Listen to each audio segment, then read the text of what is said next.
thank you very much to organize us for this very important event. What I would like to do, I would like to contribute to the discussion by zooming out, actually, out of Armenia, by looking at the geostrategic importance of electoral integrity for Armenia for the following reason. Very often, when the issue of democratization comes up, especially in the context of Armenia, the issue of security emerges very quickly. The discussion becomes reduced to a choice, borders versus ballots, security versus democracy. What I would argue that it is a false choice, and that the integrity of the ballot is critical for strengthening Armenia's democratic credentials as well as its security. Let me focus on some of the implications as to what happens, actually what the reality is in respect to the persistent problem of electoral fraud and the challenge of building electoral, working, functional electoral systems, which we're learning from the other panelists. This has been a challenge around the world, and that it is a process. It doesn't happen overnight. So the breakdown, one of the immediate implications of electoral fraud is the breakdown of trust between the government and the society. And it's an argument that our artists on the panel have been very vocal and articulate about it, have been talking and discussing. But equally important problem that does not get as much attention, I think, that actually is very worrisome, is that the lack of electoral integrity has produced a breakdown of trust in democracy, in electoral politics in general. Among the people. According to Caucasus Resource Center, in 2011, 57% of respondents in Armenia thought democracy is preferable to any other form of government. In 2015, that number dropped to 35%. Importantly, the number of people agreeing that people should participate in protest actions against the government in Armenia increased from 26% in 2011 to 26% in 2011 to 46% in 2015, which is an alarming trend.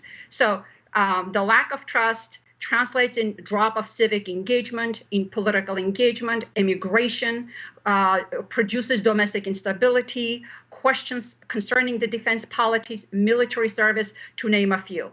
Another issue to consider on this point about the debate, borders versus ballots, security versus democracy, is that domestically elections and electoral integrity has enormous geostrategic consequences for Armenia, as well as any other small states that are sort of in the margins of big, greater regional powers such as Russia. In addition to the exciting trends towards democratization that we heard around the world, that we heard from our previous panelists, in Eurasia, actually worldwide, the parallel trend has been of democratic decline. Over the past 2 decades, there has been democratic declines in about 15 countries, and I might be getting my numbers a little bit off, but there has been a trend of democratic decline. The parallel trend, and this is somewhat different from the democratic decline, is the rise in authoritarian resurgence. While on the one hand, the world has been experiencing waves towards democracy, I would argue that in Armenia, we should not assume that democracy is destiny, that sooner or later Armenia will land in that right side of the history. Authoritarian resurgence, and is largely promoted and exported Russia, in particular, and Russia is increasingly assertive in not only creating regional groupings that validate and legitimize semi-authoritarian, semi-democratic hybrid regimes in its neighborhood. from South Caucasus to Central Asia. It has taken the form of sending electoral monitors to validate fraudulent elections in Central Asia, for example, as well as in South Caucasus, as well as in Armenia. And Russia has been quite aggressive in really promoting those practices. NGO regulations inside Russia has been a trend, quite worrisome. So the domestically electoral integrity for Armenia is a strategically critical, because it creates, number one, it diversifies the infrastructure of election monitoring in Armenia, in addition to the Western observers that arrive, the Russian observers that might be there. Having diaspora presence along with Armenians, along with local activists, is an enormous resource. So in respect to the role of election monitoring and electoral integrity and state building. As panelists mentioned, elections ultimately are an organizing tool, and as such, they're a state building tool. Well, for Armenia, state building right now is happening in an increasingly globalized age. We tend to think of state building mostly as democracy in development, but there should be, and there is already, the third dimension of state building, which is diaspora. So I like to think of Armenia's challenge for state building as a 3D approach: democracy, development, and diaspora strategizing.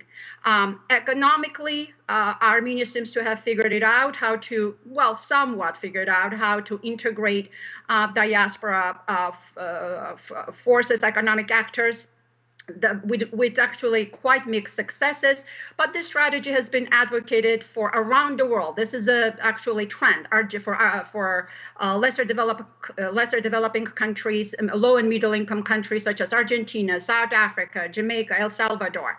So the reliance on diaspora as an instrument of economic development is also advocated for New Zealand, Japan, Australia, Israel, you name it. Without having political presence of diaspora groups and individuals, that would be very difficult to really integrate economically all of these forces. And to sum up, 80% of elections worldwide are now monitored. This is the international norms.